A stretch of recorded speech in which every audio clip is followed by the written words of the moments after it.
morning. Good morning. Hi, Zombie. Hi, Hundar. Hi, Maeve. Happy Sunday. Hello, Moon over Miami. How are you?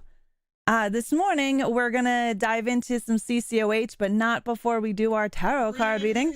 Jesus Christ, that was loud.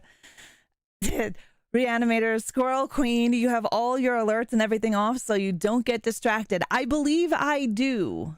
I believe I do. You guys don't hear any of them, right? I know our evil isn't working right now, and neither is our horny, just because it's CCoH.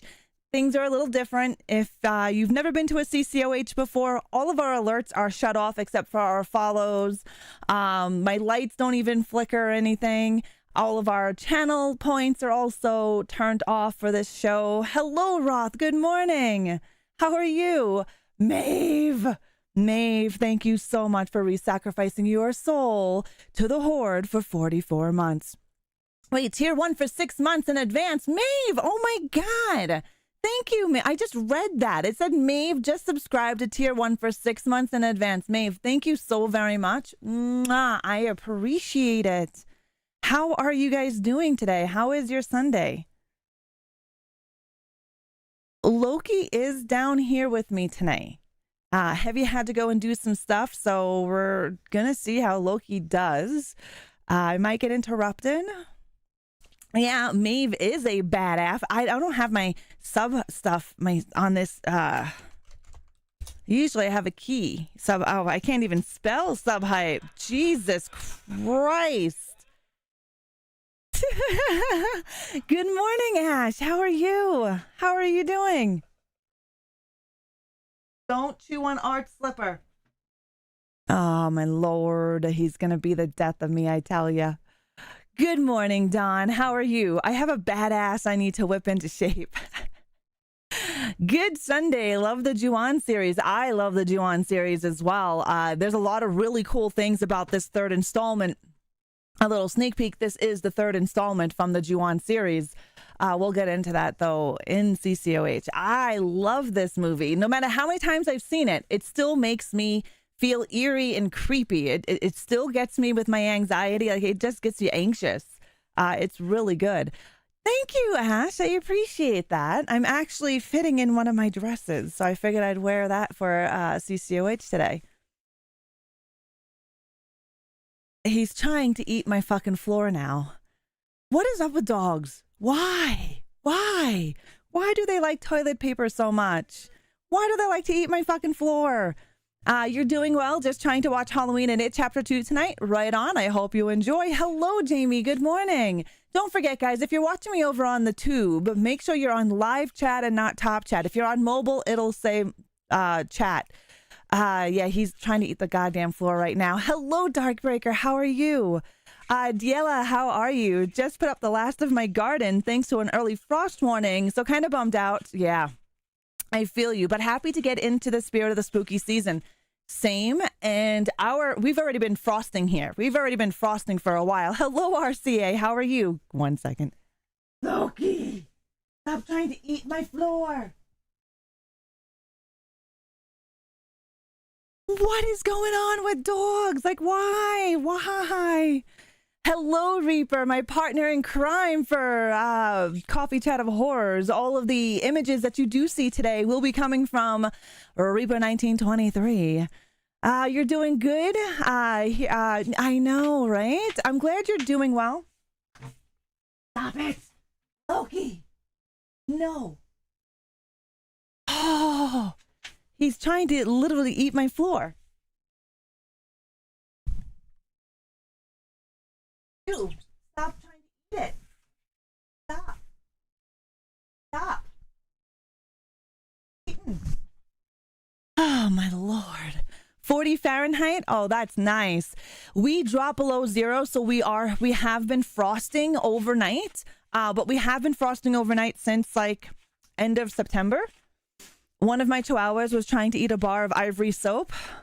He's still trying to eat my fucking floor. No, Loki. Stop.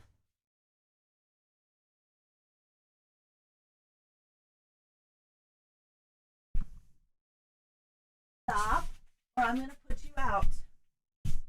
Or he's gonna have to just go upstairs. We are getting down to 5. Ugh. Yeah, we're going below freezing every night. There's frost on my deck in the morning when I let him out. He is such a pain in my ass. Looked like the movie The Mist outside last night. Yes, talking about The Mist, Silent Hill is coming out, right? I'm excited for Silent Hill. You guys will see me play Silent Hill in the stream.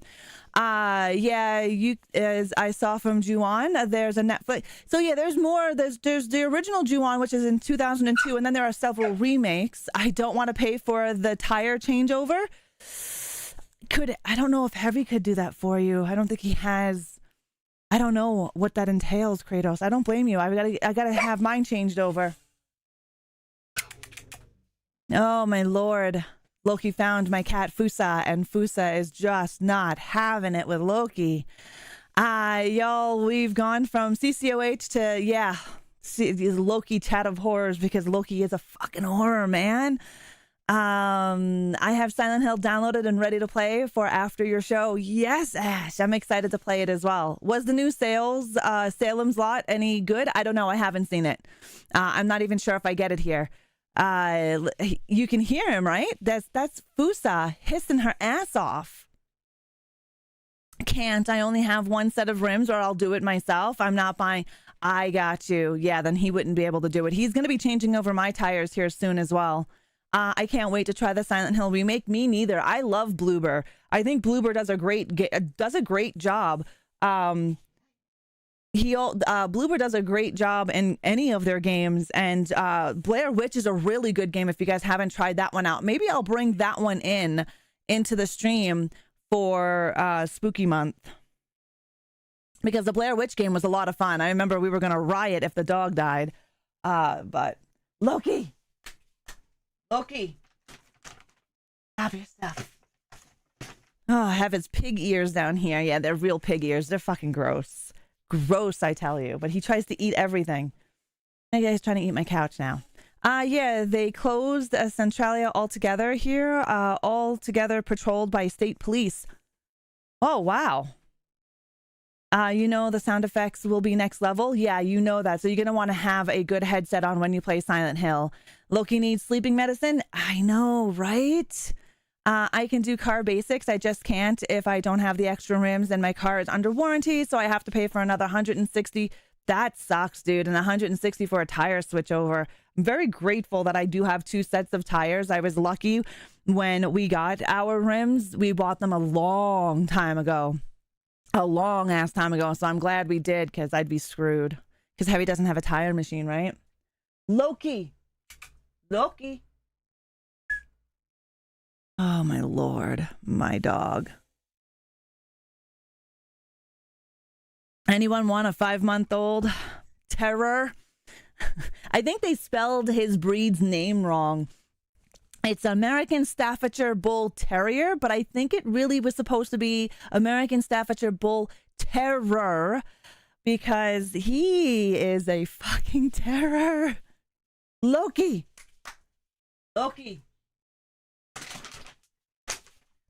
One moment.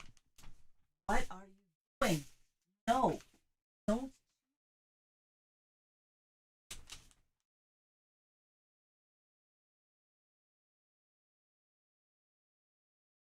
Now, up here. Lay down. Okay. I covered it up. Hopefully he won't be able to chew at it. He's literally trying to eat my couch. So is there a big pig ear here he can have? These things are so fucking gross. I have to wash my hands when we touch these, because they're real pig ears.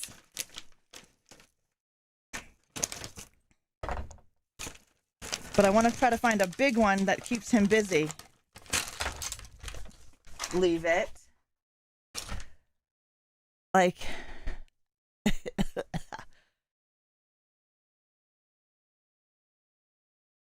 They're so fucking gross. Yeah, he loves his pig ears. We get him the chew time.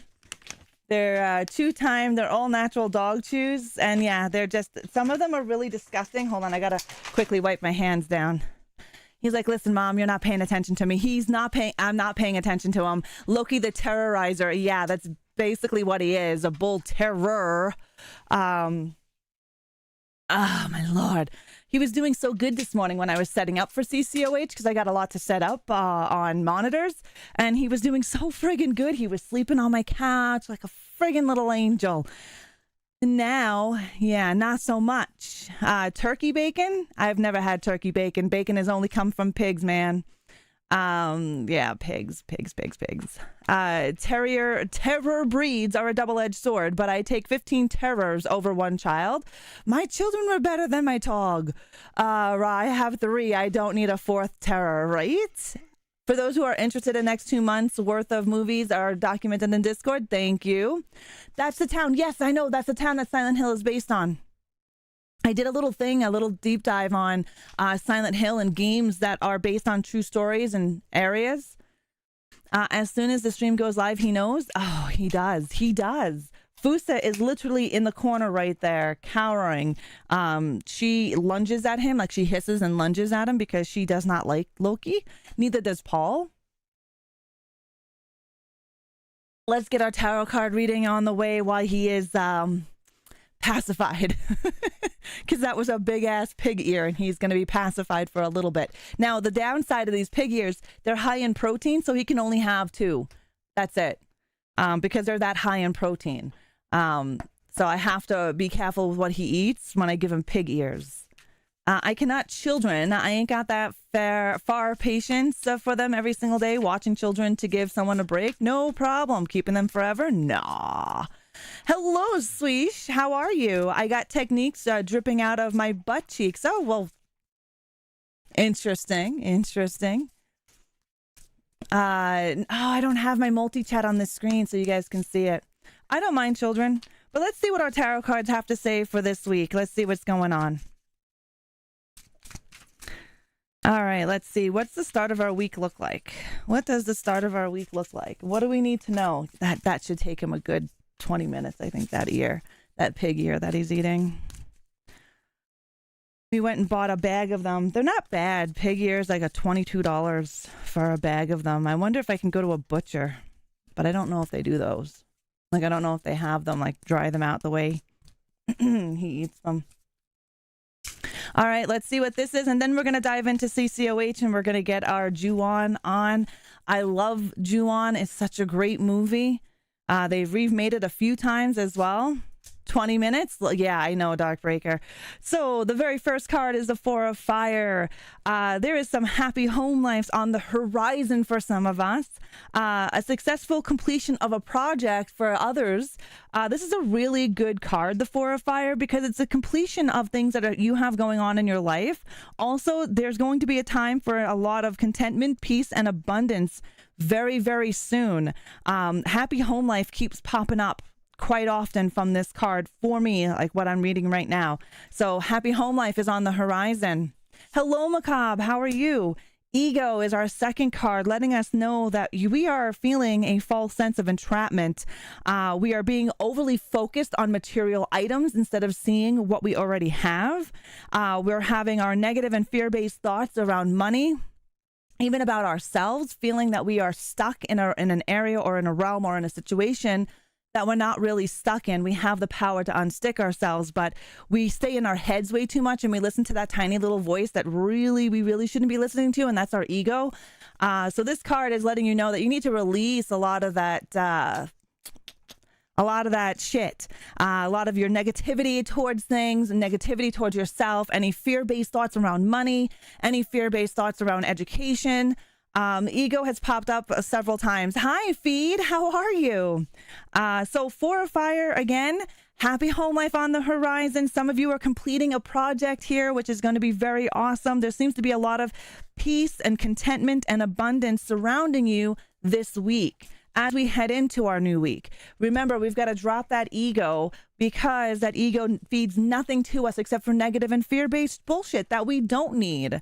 The next card is the moon. So listen to your intuition. This card is a very important card because it's asking you to look inside, release those fears that are holding you back. We may be afraid to move. We may be afraid to go to that next step. We may be afraid to jump onto that new job offer that we may have, or look at a continuing education. Those fears are holding us back. So the moon is asking us to release those fears that our ego keeps feeding us and the negative thoughts that it keeps feeding us, and release them because there are better things on the horizon. Listen to your intuition. The moon does make total sense, right? Tricks on you, tarot. My brain's homeostasis baseline is miserable. Now, our Knight of Water for our fourth card is a really good card because it means it's time for a celebration. The need for balanced emotions are also here and pulling onto us because water has a lot. Water is cups in the traditional tarot, and water is with the element. Cups is with the element of water, and water is with emotions. And what this card is saying to us is that there's going to be lots of fun ahead. There's also going to be an invitation to a social event for some of you. And just balance your emotions, because you don't want one emotion taking over the rest of your emotions, because then we get out of balance and we're out of whack. So what our cards are saying for today, as we head on into our new week, it is saying that we need to see all the happiness that is around us. Contentment, abundance, and peace, love, and happiness is coming. For those of us, there's going to be an accomplishment in finishing this project or the situation around us. We need to drop our ego, get rid of it, because it's feeding us fear and negative thoughts that we do not need. And the moon is here to tell us that we need to listen to our intuition. We need to release those fears that are holding us back and just go for it. And the Knight of Water is letting us know that there is need for balance of our emotions. Do not allow one to take over the other. And having a good time. So that is what we are doing heading into the week. Those were good cards. I think so. Did Twitch just raise Twitch subs again? It's $10.50 to gift a sub on my end. In Canada, it's expensive. Are you on mobile, Kratos, first? Because if you're on mobile, okay, so listen to this. If you're on mobile for anybody, iOS or Android, there is a mobile fee. So if you're going to gift a sub, I would suggest, or subbing, I would suggest going to the browser and going to do your gifted sub or sub that way. I do know there are fees on all platforms, YouTube, Twitch, Kick, anything like that, that you subscribe via the mobile app. Yes, I'm booting up my PC to check right now. Yeah, it should be fine. $10.50 Canadian. That's most likely a fee for the mobile app. Every mobile app has a fee. So it has a percentage of a fee that we get charged. Every app does that has any kind of ways to like tip, or like I said, Twitch, YouTube, they all have a fee. And that fee is passed on to the consumer and not the content creator. Totally confirms my new moon pull. Nice. Glad to be here. Thanks for the show. Of course, this is the first episode of season 7 of Coffee Chat of Horrors. I'm really excited because this month is Japanese Horror Month. And that means on CCoH, we're going to be discussing Japanese horror. And tonight, or today, this morning, we're going to be discussing Ju-on, The Grudge from 2002. For you, it's $7.99 on mobile, Zombie. Yeep. Out minimum wage is $15. That's almost an hour. Yeah, that's almost an hour of your actual shift. But that is from Google. That is from like the mobile app. Yeah, it's disgusting. I would highly recommend going on your PC if you want to sub or gift a sub for any reason. Go on your PC and do it from there. Because, yeah, it's just way expensive, guys. I don't expect you to gift or sub for that fucking price. And $15 Canadian is like $12 American an hour. Yeah. Hello, Stay Tappin'. How are you, darling? Awesome. I hope you cover audition. So the lineup for this month is going to be Ju-on today. We are going to be doing audition. We're going to be doing One Cut of the Dead. And we're going to be doing Ringu. Now, this Sunday, I won't be doing a CCoH because we have Thanksgiving here this Sunday. And I'm making turkey, pierogies, the whole kit and caboodle. And I have my grandbabies. Kratos is coming over as well for Thanksgiving. And then we will do One Cut of the Dead and Ringu, I think maybe together. They are short. Just so on Sunday, we won't have that. I have Ringu collection. Nice, Darkbreaker. Kratos, thank you for sacrificing the soul of Darkbreaker. Mwah, thank you, thank you. Audition is a great movie. Really good movie. And I've already started my research for it, so... All right, let's head into One Cut. Yeah, we had to have some funny Japanese movies. So I figured One Cut it's newer. A lot of people have most likely seen it more. Yeah, $250 more on mobile. Yeah, see? Don't purchase on mobile, guys. Good call on One Cut. I always forget that one. It's a great zombie comedy, and I think it's very well done on a low budget. There was a low budget. Oh gosh, it is Canadian Thanksgiving. Yes, it is. Hello, Wickedy. How are you? All right. So if you guys are just tuning in, we are going to go and dive into Coffee Chat of Horrors. We do have a little disclaimer that you will have to watch. Good morning, Zach. Who likes scary movies and coffee? The following show is based on research on horror movies and what goes on behind the scenes of your favorite scary movies. Horde Entertainment or ReAnimateHer is not responsible for the macabre and horror that you are about to witness. Viewer discretion is advised. Hello, good morning, my daywalkers. I am ReAnimateHer, your queen of horror, and this is Coffee Chat of Horrors. The only horror show that takes its coffee like it's magic, and that is black. Today's screams come to you from the warped mind of Takashi Shimizu and directed by Takashi. Ju-on the Grudge from 2002. So buckle up, my ghouls, as we traverse the realms that nightmares are made of. Who here has seen Ju-on, the original? Good morning, Zach. How are you? I love The Grudge. I think it is a great film. Now, Japanese horror is deeply rooted in their folklore and its culture, similar to how the Brothers Grimm fairy tales are rooted into Western culture. Like most folk tales, Japanese horror stories have been passed down through generations, originally by word of mouth. These stories often serve to reinforce cultural norms and values while delivering a sense of fear and mystery that has captivated audience for centuries. Now, we see this in American horror movies like Friday the 13th, morals, right? If you have sex before you're married, you die. You do drugs, you die. A vicious guy in a hockey mask will come and murder you, right?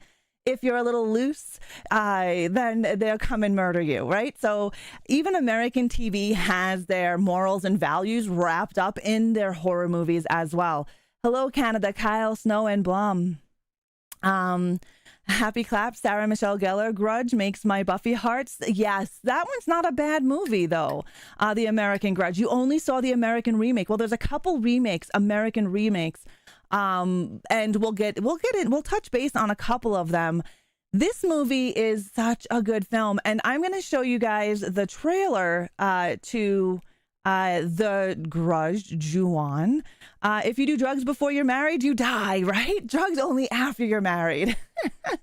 The American version of Ju-on turned me off from the original for a long time. The original is way better than the remake. The original is scary. It is atmospherically scary. The tension and anxiousness that this film brings more than the remake of it. Thank you, Overspends. So more than the original does. Thank you for the follow, Overspends. Thank you for the like as well. We love premarital. Yes, we do love premarital sex, right? That's why we die for it, from like Jason and Halloween. I saw the SMG version. Yeah, we'll go into a couple of them. Japan certainly knows how to scare people. They really know how to scare people. I watch the films when I do screens for CCoH. Gives me inspiration when making them. Well, I appreciate you do that, Reaper. And again, Reaper 1923 does all of the imagery that you see here. For my coffee chat of horrors. Thank you for the likes over on TikTok. If you're just joining us on Twitch, YouTube, or TikTok, this is Coffee Chat of Horrors, where we deep dive into some of our favorite scary movies. Wickedy, fun fact, I saw The Grudge in theaters in 2004. Was 20 years, I was 15. The original is definitely way better. I kept screaming at Geller to kick the ghost. Well, here, we're going to go watch the trailer, guys. Let me know if you can all hear it. But we are going to go watch this trailer.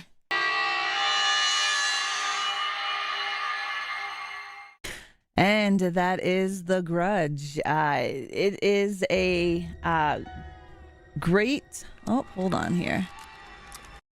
We don't want to go into any further Grudge in case you guys haven't seen it yet. If you guys haven't seen The Grudge, definitely go and check it out for yourself. It is a really good movie. Kayako is scary, and it's a very sad story about Kayako, and we're going to get into that. Korean horror, yes, it is. Korean horror is really good. Kakashi, hey, how are you? Hello, Carlos. Japan can still do a really good ghost story. Oh, that definitely way better than the American ghost stories, because usually ghosts can't harm you as much as in Japanese culture. Juan? Yeah.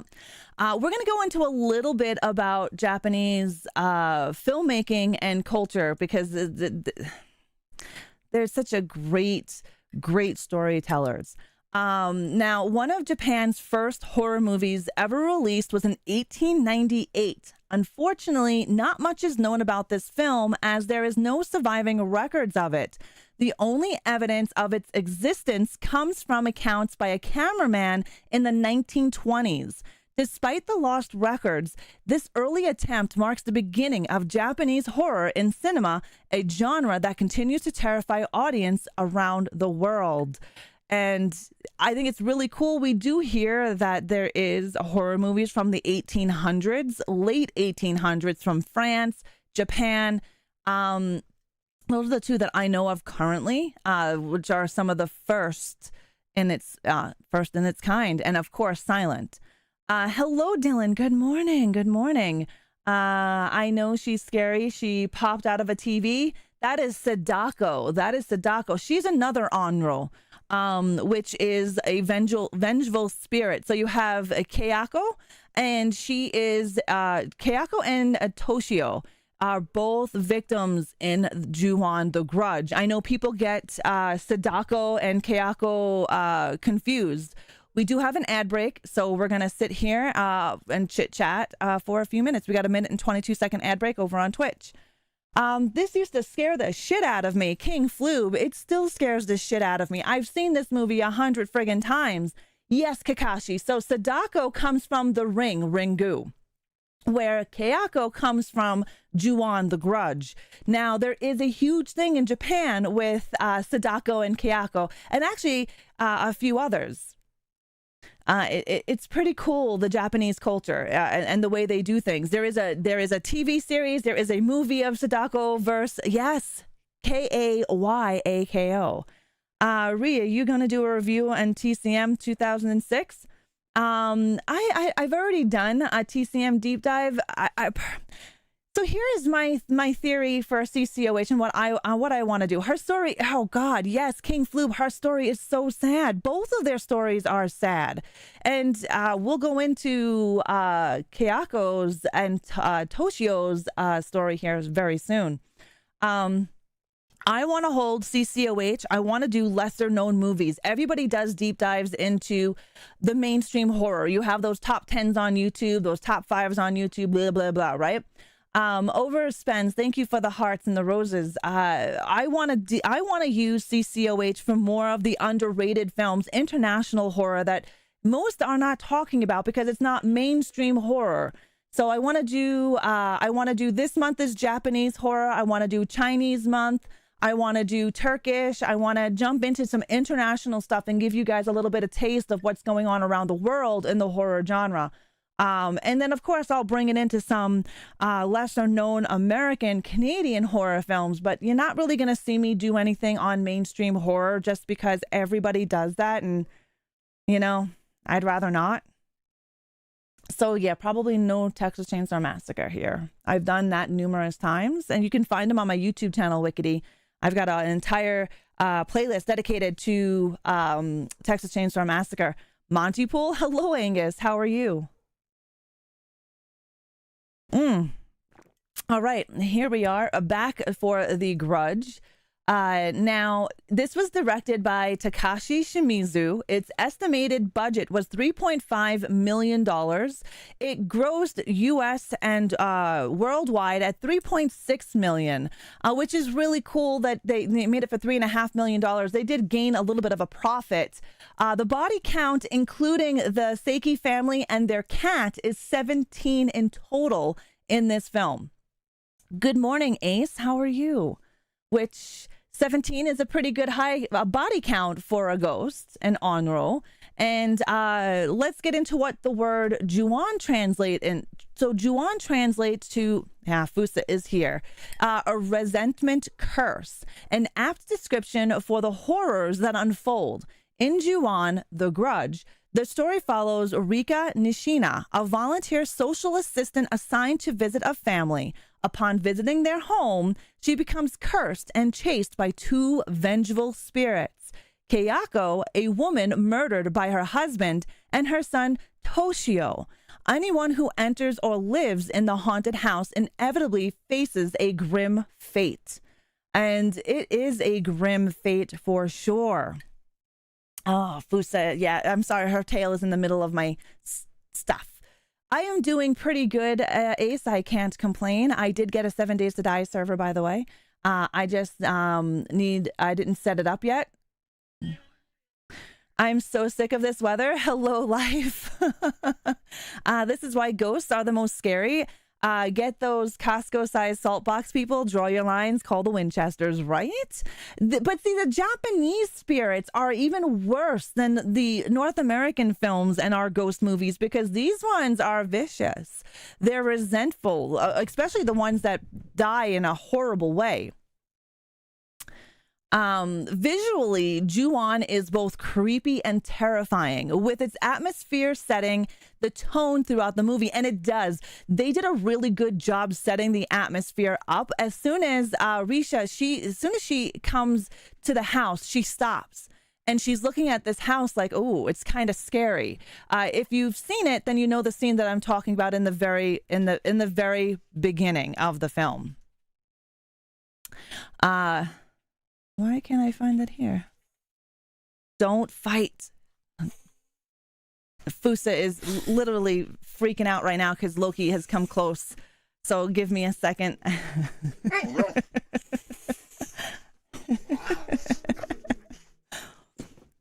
moment, please. Calm down, Fu. Loki, you're going to make her scratch. They're dead, they're pissed off, and they're not going to take it anymore. Exactly. That is exactly. Hi, big dog. I know he is, he's such yes. So now Rika, when she comes up, so the movie, like I said, does a really good job in bringing the atmosphere of creepy and terrifying. They set that off right in the beginning. As soon as Rika comes to the house, she finds the house.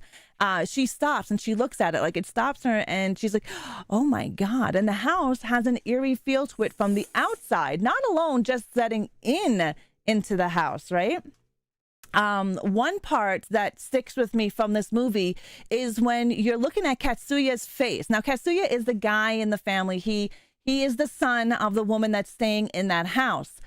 When the movie is going and the change from normal to possessed because Katsuya becomes possessed, there's a shadow that goes over Katsuya's face when he first initially becomes possessed. And that sat with me. That still sits with me. And also Kayako coming down the stairs, very similar scene to The Exorcist with the spider staircase walk, right? Just reading about the mod list for 7 Days to Die on Discord. I got some suggestions. Yeah, I haven't even looked in there. I haven't even looked in there. I haven't had a chance today. You dragged your PC over near your bathroom and kitchen? Try me, ghost bitch. If you watch any horror, you should have noped out of the crossing the property line, right? Right? But yeah, so when she sees the property, she is like, oh shit, you know, something's not right. Now, there's a little bit of background on Ju-on. Ju-on, The Grudge, is the third installment in this series. Yes, there are two others, but it was the first to receive a theatrical release. The first two films is Ju-on the Curse, Ju-on 2, both are from 2000s. Both were low-budget productions that laid the foundation for the larger scale for the third film. And I think the entire trilogy is scary, and it really goes into things. So I would highly recommend you watching all three films, and it gives you a better taste of what you are, better taste of the story, just better everything on Ju-on. Yeah, that's fair. I'm just doing a short, quick write-up. Yeah, go for it. Rai is going to need to swap her gaming chair for a love seat, so Loki... Yeah. I have my love seat over there. I wish he would just go and lay on it. Fusa is growling her full head off right now. Like, she's super growling still. Surprised you guys can't hear it.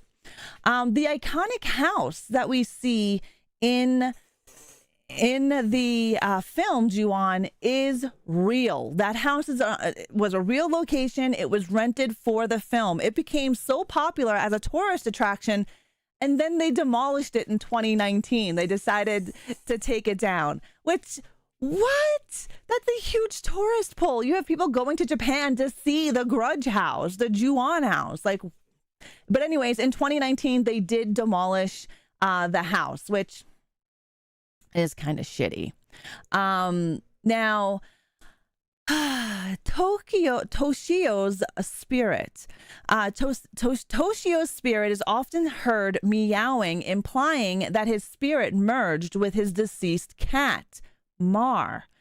This detail also relates to the old Japanese legend where lost children become strays, producing a cat's meow. And through the film, you hear Toshio do a cat's meow. Yeah.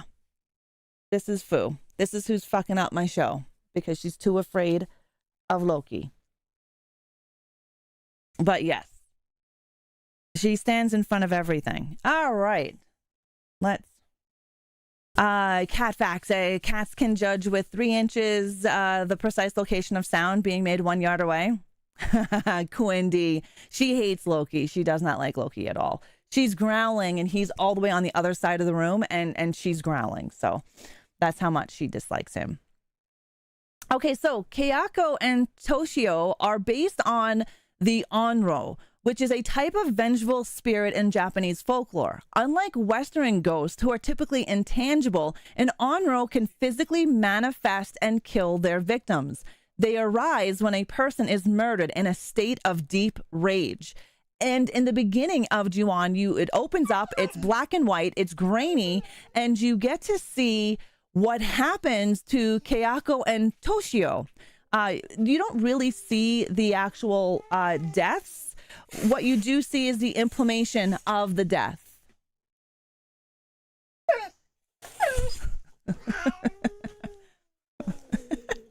Yeah, there they are.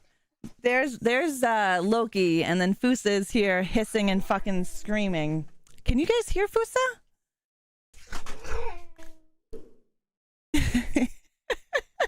Hi, Terrifier. Ju-on is a masterpiece. Definitely a masterpiece. Loki is like, give me attention. No, Loki wants Fusa. He's not like, not look for attention. He wants Fusa, and Fusa keeps making a big deal of it, so he wants to play with her, right? No, you thought that cat's meow was on cue. That was Fu. She's like me at a straight bar, tracking and hissing at men. I love all the different types of spirits depending on the trauma they go through. Exactly, Quindy. And Japan has a huge myth and lore of their spirits and different kinds. She is going wild because all Loki is doing is sitting here looking at her. All right. So the myth of the Owa Now, I know I'm probably not pronouncing that correctly, but the backstory of Ju-on is reminiscent of the legend of Owa, a traditional Japanese onro who was disfigured and murdered by her unfaithful husband. She returns to seek revenge, much like Kayako. This legend is believed to have inspired not only Kayako, but also Sadako Yamamura from Ring in 1998. Now, next Sunday is Thanksgiving. The Sunday after that, we're going to be diving into the Ring, or Ringu, for our next CCoH. Right, Quindy, right? The Criterion Channel has a great Japanese horror selection this month. Ju-on is included. Ju-on is a creepy movie. Ringu is great. Ringu is great. I love the entire mythology and lore and culture of Japan. It is such, they have such deep lore and culture. It's really nice. And it's some of it is beautiful. Others is not so beautiful, like the onro, right? She's very vengeful, or anybody that can be an onro per se. But the Ringu, yeah, it's great. I'll have to see if I can get Klepto to watch this. Looks like it's on Tubi. Nice. Definitely watch it. It's not, for me, the atmosphere makes it really scary. The way the cameraman visually, the way you see things visually that the cameraman is doing and where it cuts to, I find that unsettling and I find it creepy. The visuals are creepy. They do a really good job on showing the possessed and the normal. Like I said earlier, you get to see Kiatsu. You get to see his change. You get to see his change from the shadow. So when he's in the house after Rika and the other lady, which she passes away on the bed, you get to see the shadow that goes over his face. That's how you can tell he gets possessed. It's really cool the way they visually created this to have you see the changes in the film from normal to possessed. I love the lore mythology. The idea of floating world intersecting with ours is unsettling, very unsettling. Is Freddy a similar? He is more of a sleep demon, if anything, Kratos. As you can tell, I think what Freddy is dead, or number 6, I believe we find out that Freddy is a sleep demon. Those demons, I guess, clung to his vengefulness. Yeah, they definitely could. Nice, Dougzilla. Plus, in the Japanese horror I've seen, I like how things don't get over-explained. Something's haunted because it's haunted, and they don't ruin the element of mystery. No, they don't. They do a really good job in bringing that uncomfortableness, that eeriness, and subtle changes in the film that make it so that you know that they're possessed. And I think they do a really good job of that. There's not a lot of gore in this film. Not really. A lot of the stuff that you don't see, you envision in your, like Texas Chainsaw Massacre, like Tobe Hooper did. There's a lot of imagery in Texas Chainsaw Massacre that you don't see, but your brain sees, you know, because of the creative craziness that your brain portrays. Same thing here in Ju-on. The murder of Kayako and Toshio are there, but you don't really see it. You get to see the body of Kayako. She's obviously dead. There's blood. And, you know, then you see the cat. You don't see the cat's death. Yes, there is a cat. The family cat Mar does die, and it dies before Toshio dies. All you see is the cat being grabbed, and then the meow of like, meow.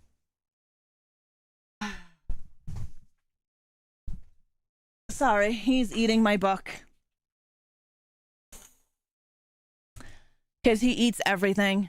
Hello. How are you doing, GZ?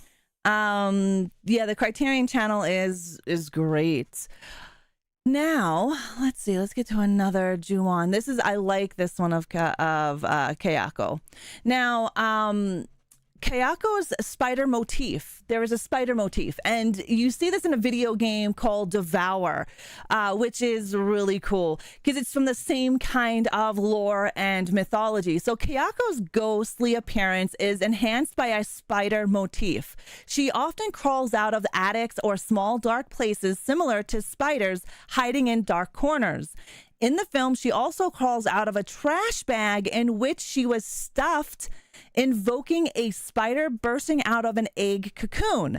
This motif symbolizes her inescapable nature, much like prey caught in a spider's web, which I thought was pretty cool to see the spider motif. And in, like I said, Japanese history and lore, they've got a lot of different insects and animals that go along with their lores and legends. Hello, Donnie. How are you? Now, the staircase scene. In the trailer, you got to see a staircase scene where Kayako was coming down the stairs. One moment, please. Stop eating my Snickers. Oh, my Lord, this dog. They really got into it. They did. The faces are the worst for me in The Grudge and The Ring. I'm terrified of spiders, too. Nasty, crunchy ghosts. Right? Now, the staircase scene is very reminiscent of The Exorcist. Kayako descends a staircase in an unnatural manner. Unlike CGI-heavy scenes, this effect in Ju-on was achieved using the actress's natural abilities.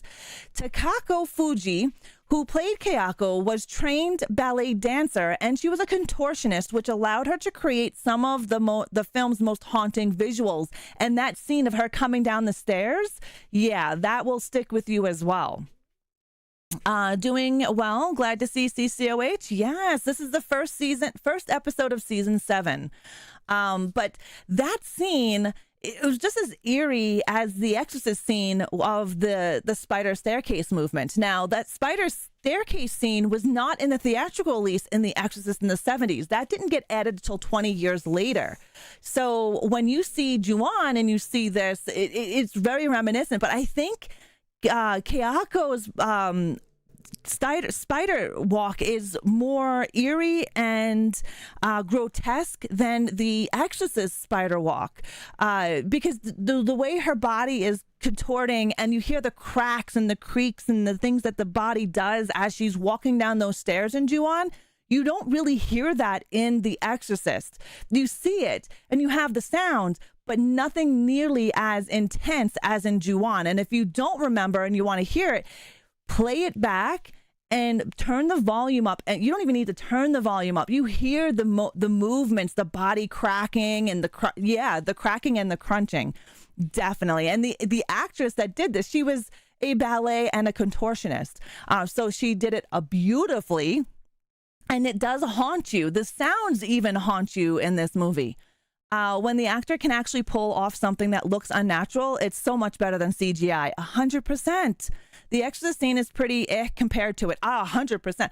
Night and day. The Exorcist staircase scene, it's creepy, it's eerie, but it's nothing like Kayako's staircase scene, which I thought was even more creepier and intense than the Exorcist scene. And yeah, I don't know.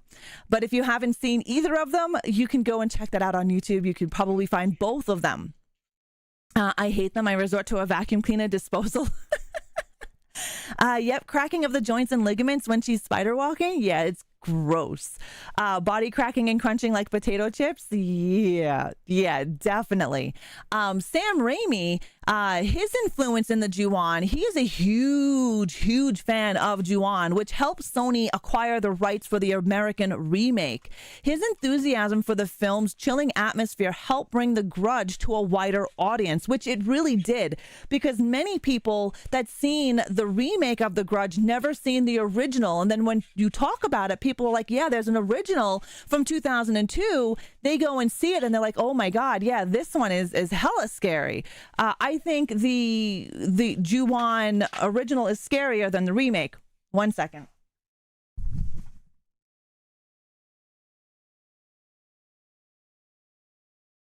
Okay.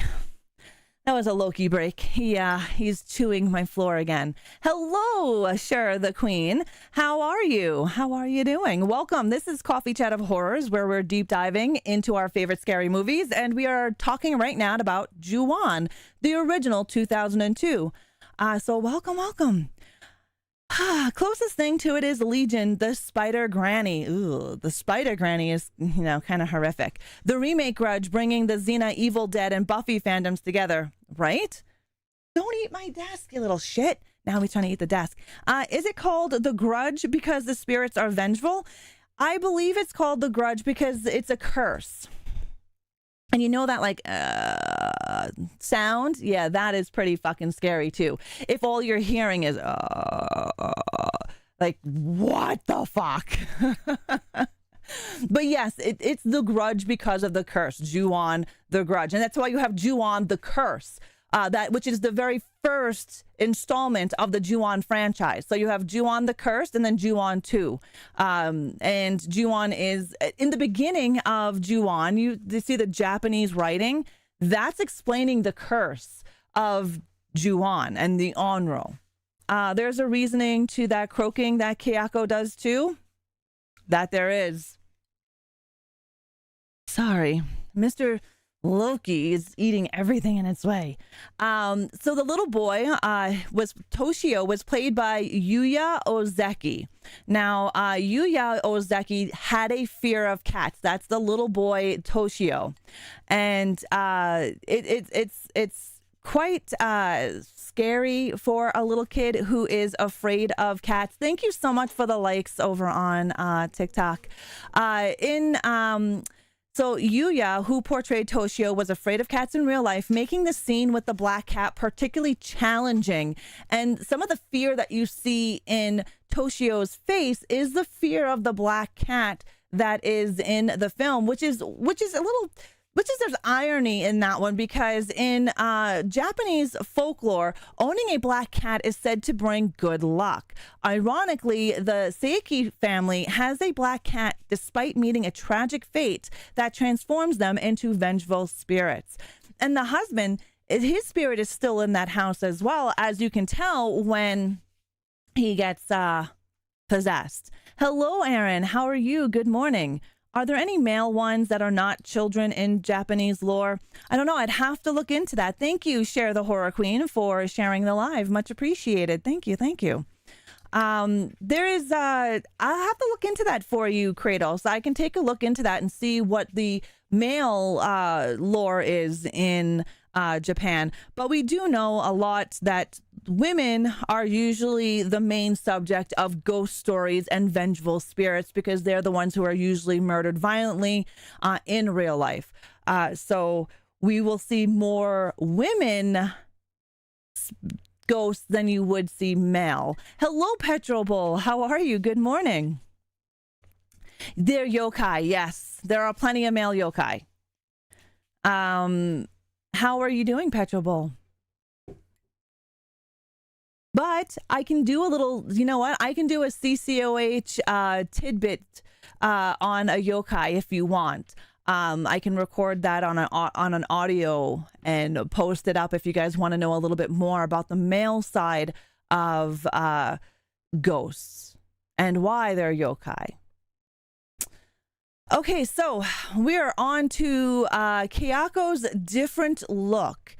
Now, in this installment of Ju-on, features Kayako with a different hairstyle, a short, wavy bob with bangs instead of her usual long, straight hair, which you do see in the previous chapters of Ju-on, Ju-on 1 and Ju-on 2, where she has long hair. And I think that's why people get her and Sadako confused. Sadako Yamamura is from Ringu. She's a totally different Onro, whereas Kayako is from the Ju-on series. Now, in the earlier series of 1 and 2, she does have really long hair like Sadako Yamamura.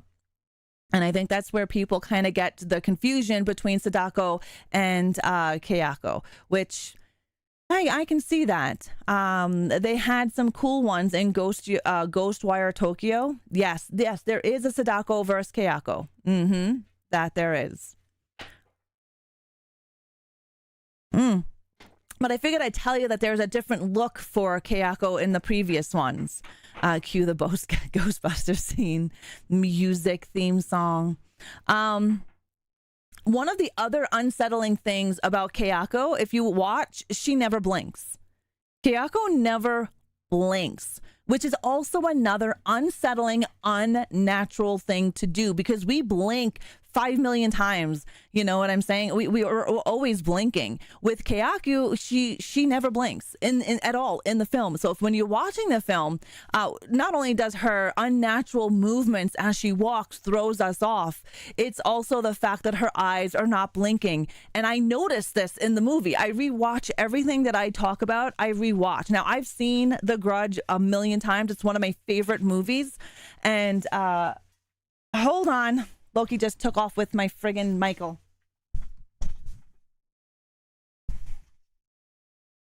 He's trying to eat my goddamn Michael. I hope they had some Visine on set, right? Oh my Lord. But again, when you're watching this movie, not only does the atmosphere make you feel like uneasy, then the walking, the body movements of Kayako makes you uneasy. So not only did they pull that off atmospherically with the sounds and the sights, but they pull it off as well with Kayako. That's why when you're watching the movie, you kind of feel uneasy because your brain is automatically telling you what you're seeing is unnatural. The not blinking, the body movements, the sound, all tell you that you're uncomfortable. This is not natural. And so naturally you do that. We have an ad break over on Twitch, which is in perfect timing. We can squirrel. It's going to start in about 52 seconds. Loki. Oh, he's oh my Lord. Petrobol, I am doing fabulous. Thank you very much for asking. I am doing good. I cannot complain. Google says males on rows are extremely rare. Yes, in real Japanese culture. I will do a CCoH after doc on them. Daeminjin and Keiju and Yokai. Yes. Eating meatballs for dinner, and dinner is always good. I love dinner. Thank you again, Share the Horror Queen, for sharing the live over on TikTok. Hold on. Get out of here.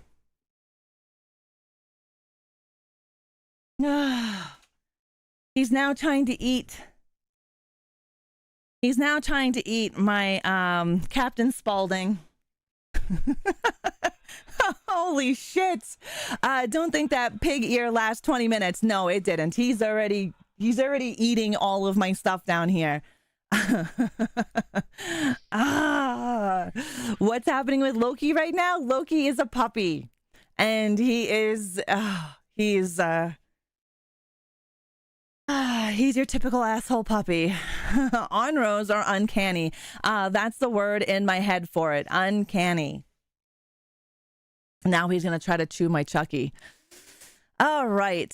Did that ad break end over on Twitch? I didn't want to continue our facts if the ad is still going. I can't tell if the ad is still going. I know most of you are subs, can't tell if the ad is still going, but maybe one of my mods know. I love that about it. Those little details, even if, oh, there it goes. Ad just started. I love that about it. Those little details, even if you don't consciously think about them, they're all sorts of build on each other. Subconsciously to impress the sense of unnatural but palatable menace. 100%, Dahi, 100%. Too big to be a lapdog? Yeah, he is way too big to be a lapdog. Now he's calmed the fuck down. I don't understand. Which is good for me, though. And but yes, and I didn't notice on my first watch of Ju-on many years ago that she doesn't blink. It wasn't upon watching, I don't know, when I realized she doesn't blink. But it's something that you didn't pick up when you first I didn't pick it up when I first watched it, the fact that she doesn't blink. I didn't pick that up until much later. I wanted to add that in because I watched Ju-on over the weekend and I was writing down some notes on what I saw this time around, because I've watched this movie so many times. It's such a good film. Such a good film. Now he's sleeping on the couch. What? TikTok After Dark. Hello. Welcome. But yes, we will have a little soundbite of yokai and the differences between the yokai and the onro and a few other things there. I did write them down. No, Fusa is somewhere else. She's not in the vicinity. Welcome back from that ad break, guys. Welcome back. If you're just joining us, we are discussing the Ju-on on Coffee Chat of Horrors. It is a deep dive into the 2002 original third installment of Ju-on. Now, the girls in here, there are 3 young girls. The infamous scene where Kayako attacks a character from underneath the bed sheets was inspired by the Japanese urban legend of the girl in the gaps, which is another ghost story, a ghost that is said to appear through small gaps in the real world. I'm gonna do a CCoH After Dark on the girl in the gaps, which there's not a whole lot of information on, but I will go and look up the lore, and I will do a CCoH After Dark on Patreon and on the Ghoul Shop, so you guys can listen in on that one. But there is 3 young girls, schoolgirls in The Grudge, and you do get to see that scene where there is a girl coming up through the sheets. It's really, really, really, really unsettling. That's where Kayako attacks the character, right? Which is very reminiscent of the girl in the gaps. Now, the legacy and influence that Ju-on has, it's not just a horror film, it's an enduring piece of cultural storytelling, which I love international horror films for that, because a lot of them, all of them, pull from their own culture, their own storytelling, their own folklore, ghost stories, just like the Brothers Grimm did in our fairy tales for Western culture. Now, the movie's atmosphere and fear-inducing moments earned its spot in the 1001 Movies You Must See Before You Die, which was edited by Steven Schneider. Its influences had extended beyond Japan, contributing to the worldwide appreciation of Japanese horror and sparking the trend of American remakes, because there's a ton of them. Girl, there is a Sadako versus Kayako. Yes, there is, Kratos, because in Japan, Sadako and Kayako are huge, just like Jason Voorhees and Michael Myers. Think of that in Japan culture. Sadako and Kayako are 2 really big figures in Japan, just like Michael and Jason here in Western culture. Yeah. Kappa, Oni, and Tengu are types of yokai. I would need to read more in depth. Yes, Maeve, yes. There's a lot of good information out there. I have a friend, born and raised, she's Japanese, she lives in Japan, and she sends me information about Sadako and Kayako. She also sent me traditional Sadako wear. She got me the wig and the dress that Sadako wears, and she sent that to me from Japan, which I thought was really cool. Having somebody from that culture, born and raised, give me information and tell me stories about Sadako and Kayako well before I even started thinking about doing Ju-on was pretty cool. It is very wrapped up in their culture because this comes from their own mythology.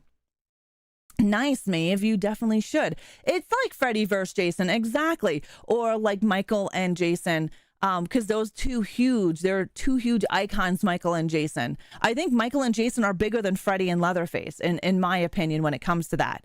Now, Japanese horror is rooted in folklore, and it continues to terrify audiences today. With its eerie atmosphere, chilling visuals, and complex backstory, Ju-on stands as a prime example of how traditional legends can evolve into modern-day nightmare stories that refuse to fade, haunting viewers across generations, which this film does. This film brings all of that together. And again, like I said, since 2002, Ju-on was the only Ju-on movie to receive a theatrical release. Thankfully, Sam Raimi seen it and became a huge fan, and that's how it helped create the remake of The Grudge. And that is what I have for you on Coffee Chat of Horrors. I do hope you enjoyed this episode of CCoH Season 7, Episode 1, Ju-on. I will be doing a CCoH After Dark tidbit that you'll be able to find on my Patreon and on the Ghoul Shop if you want to listen to it. Aha. I am resuming my physical movie collection this year. I'm sick of this non-physical media crap. I think physical media is very, very important. Very important, very informative. Well, thank you very much. I do hope you enjoyed this CCoH. I'm hoping to be able to cut it up so I can add shorter versions of it on YouTube and on Twitch. Loved it. Definitely going to rewatch it now and keep an eye out for some of the things you talked about. Definitely keep an eye out for it, because once you know it's there, you're not going to miss it. You're going to be like, oh shit, that's that sound. You hear the creaking and the cracking of her body. Suri is a great bot, man. Suri has already banned 3 friggin' bots from this stream just in this short amount of time. I'm gonna go get my rental guy store, getting me some get a copy of it. Ju-on is the franchise. Ju-on 1 and 2 both came out in 2000, and then you have Ju-on the Grudge, and then, like you said earlier, the 2016 Sadako and Kayako verse each other, which is great. Suri is a superstar. Suri catches a lot of bots over on Twitch, like a shit ton of bots on Twitch, which is great because they always try to sell me views. And I'm like, nah, I don't want your views. I don't want your follows. I'm not paying for it. It's bad enough Twitch already takes 50% of my income on Twitch. I'm not fucking paying for views. And Netflix, Netflix isn't bad. I don't know if it's on Netflix. I know it's not on Netflix here. I own the franchise. I own Ju-on, and so I just pop it in my DVD player, my Blu-ray player. Actually, my Xbox, because that's what I use for my DVD and Blu-ray player is my Xbox. And watched it. Now, not this weekend, which is the 13th. So we are going to miss a Sunday CCoH, because it's our Thanksgiving and I will be making a turkey on the 13th. So our next CCoH will be live on the 20th, and we are going to be diving into Ringu. And I really, really love The Ring. I think we're going to watch it in Discord as well, so you guys can see it if you have not seen it. I highly, highly recommend it. And yes, like Reaper says, there's custom wallpapers for CCoH available in my Discord if you want to check them out. But yes, don't blame you. I bought an external optical drive for your new PC so you can watch your shit again. Yeah. Ringu is really good. It really good. Fear Inferno, thank you so very much for re-sacrificing your soul for 20 months. Thank you, thank you, thank you. So on Regal, good morning. How are you, Regs? So the 20th will be Ringu. And then the 27th, we're probably going to do a double feature, but I'm not sure yet. It'll either be a double feature of Audition and One Cut, or Audition by itself and then One Cut in November, just because we're not here on the 13th. I spotted an old horror movie called Kuroneko Black Cat from 1968 on the Criterion Channel. Not sure if it's the beginning of the mythology. I know different name, but has similar look. There is quite a few films that look very similar to Ju-on. You're on lunch? I hope work is going well for you. You saw it on DVD originally. I saw it was on Blu-ray released by Arrow. Nice. Yeah, so that is our lineup for the next couple of Sundays. We will have Japanese Horror Month here, and those are the upcoming films that we will be seeing in Coffee Chat of Horrors. The 13th, I will drop an audio Coffee Chat of Horrors After Dark tidbit on a couple of different things in Japanese culture. So if you want to check that out, it'll be on Patreon and it'll be on the Ghoul Shop.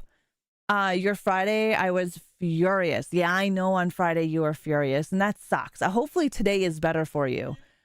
Friday night, I rewatched Terrifier 1 and Terrifier 2. Prepare for Terrifier 3. Nice. I'm hoping to see Terrifier 3 Tuesday night. I'll be going by myself. Terrifier 3 is only coming out here in our crusty-ass Pee-wee theater and none of the 2 big theaters. That's bullshit. I have to make sure that it's coming out here in my theater.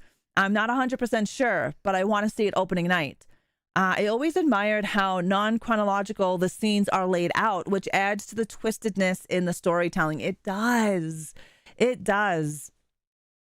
Today is not too bad. Nice. That's good. I'm glad it's a little bit better for you, Reegs. Terrifier 1 and 2 is next Sunday. Right on. I like Terrifier.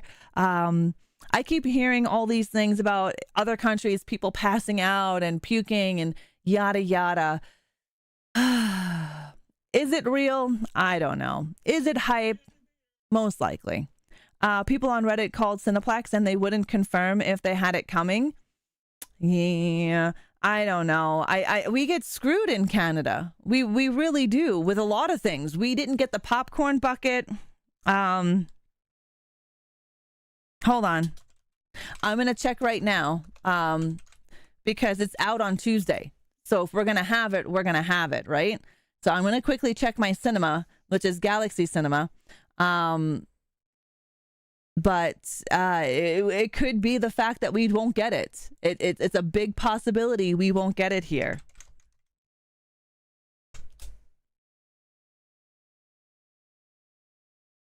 It does say Terrifier 3 coming soon.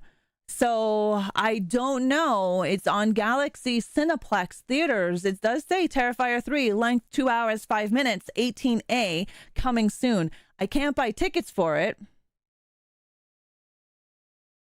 Yeah, I can't buy tickets for it. It just says coming soon. So hopefully it does. Hi, Kim for the day. How are you? Happy Sunday. I think it's most certainly is real, as Damian Leon said on Twitter. He has heard from friends.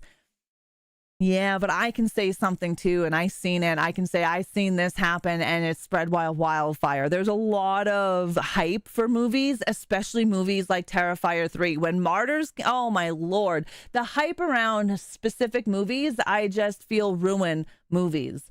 I'm doing fabulous, Kim. Fabulous. But it comes out Thursday. Is it? No, it's on the 11th. So the 11th is, oh yes. So what am I talking about? Comes out on Friday. October 11th, which is a Friday. I thought it was coming out on Tuesday for some reason. So October 11th is a Friday. So I so far I can't buy any tickets at my movie theater. I only have one movie theater. I don't live in a big city. So we only have one theater. Ra has found more disgusting things in a shower drain than the girl that's probably in Terrifier 3. Right? I don't know. I think people who are fainting and puking, I don't know. I have not seen it.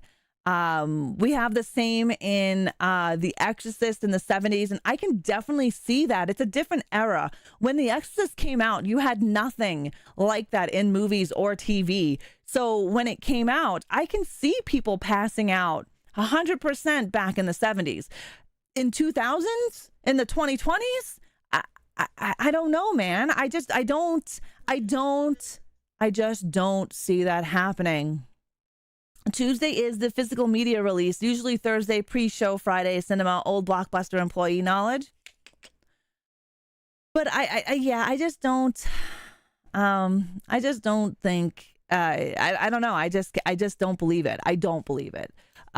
There are gross films out there that are on par with Terrifier, so I don't know. I don't believe it unless I fully on see it, and then even then, it could be theatrics, right? It could be theatrics to hype up the film even more. Maybe the people fainting and passing out are doing it because of the nasty fake butter stuff for the popcorn, right? That is gross.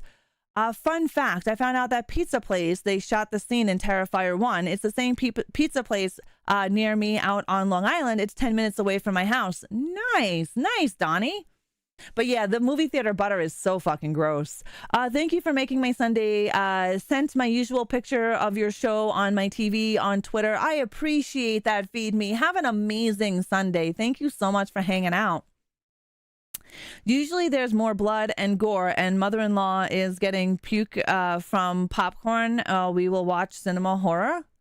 Yeah, I don't know. I with the movies made today, I just can't see people passing out and puking. I just can't. I don't know. I'm very cynical on that. I just don't know. I don't think so. I hear that these are people in the UK and a few other places that seen the movie and was just like they are passing out and puking. I don't know. I know in the days of Classic Hammer, women would pass out back in the day. But again, that's a whole different era. a whole different era from the 60s and 70s to today. You know, art isn't sexually assaulty, and therefore I can enjoy the gore. I appreciate that. Yeah, he doesn't like women for sure. Do you see the amount of women that he attacks? I saw on Facebook they showed some people walking out. I can see people walking out for sure. I can definitely see people walking out. And I'm like, ouch, and there's blood everywhere. Yeah. So don't get me wrong. I can see people walking out of a movie theater 100%. I can see that because some people don't like the gore. Maybe there was something that people didn't want to see and they walked out. A lot of movies have been walked out. Blair Witch, people walked out of Blair Witch. So just because someone walked out on it doesn't, I can believe that. However, I just can't believe the puking and the passing out. I don't know. Art does have mommy issues. Blair Witch made people sick from the motion sickness. Yes, I'm one of them. First Hostel had similar fainting promotion. Exactly. A lot of these films have these marketing gimmicks, and it's great. It's great. Don't get me wrong. It's great to drum up word of mouth and people talking about it. It's an awesome thing to do, especially if you're like, yeah, people were puking over here and people were fainting over here. That spreads like wildfire, especially today with the internet. Places like Twitter and Facebook, shit blows up, man. And it's not it's a good thing, but too much of it can hurt a movie. I also heard that Hollywood wanted Damien Leone to tone it down. And that's a big possibility, Darkbreaker. And I would believe that because many of our greats, John Carpenter, Wes Craven, have all stated producers usually want what they want because they back it with their money. So when you get a backer, let's say Paramount doesn't want this, they will remove it because that is your money. That is your production. That is where all of your money is coming from to create this movie. So yes, a producer can ruin a film like that. And we've heard Carpenter and Craven talk about that in their own like documentaries or biographies, or where they're asked in an interview. They will say that a lot of the creativity is taken away by the production company. People that faint from blood know that I don't watch those movies. 100%. There is a real thing of people passing out from blood, which is a real issue. Man, I don't know. They're gonna top Terrifier 2 kills because I'm like, damn, those kills were rough, especially what he did to that woman. I agree. The woman scene that was awesome. The cut in the half room from the Cooter kill is my favorite. Yeah, that kill is insane, and that kill sticks with you even now. But people didn't like the first of any film because it was toned down. Actresses had more of a religious shock than disgust, causing people to run to church. 100%, because back then it was a totally different era. Maybe they were passing out from the toe jam and foot cheese odor you get in some theaters. Ugh, right, Petroball? Not the Cooter killer. Well, that scene in Terrifier 1, that literally upped the notch in horror movies. That kill scene was insane. You had every female going, like what the fuck? Heather, the lady who played that character, she's really nice to talk to. I can't believe anybody nowadays would pass out. Maybe feel a bit sick. I agree with you. I like Damien. He pushes the line to see how far he can go. He does. And how what I don't like is the whole someone like Art the Clown, Jason Voorhees, Freddy Krueger, Michael Myers. They're all immortal super killers, right? Same thing with Art the Clown. Hi, Night Jammy. I'm doing good. How are you? And the fact that anybody is alive at the end, it really dampers the whole thing for me. I get the whole final girl trope. I understand why it started in the first place. However, with these kind of supernatural killers, juggernauts of death, I don't feel there'll be anybody surviving. Your cooter clenched at that scene. I was like, that's some serious period pain. That was a crazy kill. Thank you very much, Derek, for liking the live. I greatly appreciate it. It's sad, really, when you think about it, because someone has created a dream movie and then some rich bastard comes along and says, we'll see, we'll release this, but you got to do it our specification. Yeah. Art versus Michael or Jason would be it would be a different kind of film. They're both sadistic killers with women issues. You can't be a final girl to an eldritch horror unless you're a Scarlet Witch. Right? By the way, Michael Myers has to be, yes, he does. He has issues, especially since people have gotten more stupid. Yeah. I don't know. I just don't see people passing out unless, again, it's done for theatrics. There's a lot of things people do to get the word of mouth out about things, even stuff that let's just say Damien Leon has nothing to do with it. Someone goes into the movie theater. I can pretend to pass out. Anybody can pretend to pass out. You know what I mean? I just don't see people passing out and vomiting over a movie in 2024. That scene made me squirm. Also, the tree branch scene in Evil Dead. Oh yeah, Evil Dead tree branch scene in both the first Evil Dead and the remake both make you hurt. That's like, ugh, you know. Okay, thanks, Darkbreaker. I just, even if someone was to film it, I would still think it's theatrics. Nice. 149 for the Grudge limited edition. Holy shitballs. Thank you again for liking the live over on TikTok. Greatly appreciated. It's to do with Juan. Yeah, I see it. That's crazy. $149. Art is a mix of all your favorite slashers. Jason because he always comes back, Freddy because of his humor, and Michael because of his silence. I would agree with you 100%. Damien Leon comes from that same era of growing up and watching these amazing classic villains, right? Wonder what the fainters and pukers would think of Headless. I love Headless. Headless's gore is definitely next level compared to Art the Clown's gore. I am a gore whore, so the bloodier the gore, the better. I always think it could be up a notch. Take it up a notch. Always take it up a notch. And I think Terrifier, out of all of the horror films we've seen, especially Texas Chainsaw Massacre, Friday the 13th, Halloween, Nightmare on Elm Street, Art the Clown's gore is literally next level. Their gore is here. Their kills are over the top. Their kills are fucking fantastic. They're great. However, they're here. When Art the Clown comes in, Art the Clown is up here with his gore in all of his scenes. And mind you, he's only had 3 films, of course, but I love Ripley. I love Ripley. Xenomorph isn't an eldritch horror. No. I'm just wondering if you know Amy from Amy Autopsy Report. No, I don't, Dougzilla. Headless gore seems necessary to the story. It definitely does. And Headless is about mental health of men and how some men can be abused by women, especially their mothers. Hence Norman Bates, right? Norman Bates' mom was not a nice mom either. So a lot of these films that have this kind of hate towards women or violence towards women, it's because of a reason being. And Headless definitely has that. Headless is definitely that. No, I don't, Dougzilla. Bates Motel is such an amazing show. I like Bates Motel. I love Psycho. Hello, Goodwill Jessica. How are you? Thank you again for the likes over on TikTok. I appreciate it. Father's hurt, mother's scar. Yeah, 100%. The scar, in Headless, the mental abuse that the guy had in his younger life from his mother and his sister. You know what? You understand why he takes his violent rage out on women, because of what his youth was like.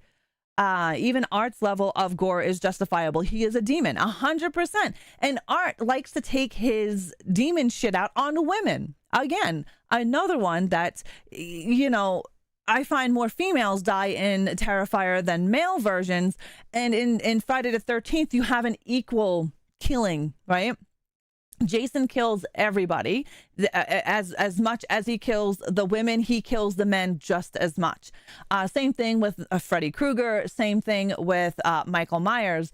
How long you've been doing? I've been doing TikTok lives for a long time. I just don't do them often. Since CCoH is back, I'll be doing TikTok lives on CCoH. So we'll be doing that. Thank you again for the likes. I greatly appreciate it. Keep tapping. I wonder if Psycho influenced Halloween. Actually, Psycho and Peeping Tom influenced the slasher genre. they influenced the whole start, because 1960s, 1959 and the 1960s is where we start seeing. Now in Giallo, in Italian horror, they already started doing slashers, but again, we didn't have the technology to see those films unless they were released in North America. Whereas Peeping Tom and Psycho started the realm, and Black Christmas brought it into life. Halloween did not bring the slasher. Halloween was definitely heavily influenced by the slashers of before, which Black Christmas really steps it up a notch in 1972 when that comes out around that time. Then you have The Town That Dreaded Sundown, which is about the real life Texarkana murders that happened in 1945 in Texarkana. That is the very first slasher of its kind. And then you have Halloween coming out in 1978. Not saying that Halloween didn't bring something more to the slasher genre. It did. It kicked off the 80s slasher genre. It really did. It kicked it right off. Whereas slashers didn't kick off a lot of stuff previously. 50s, 60s, and 70s, right?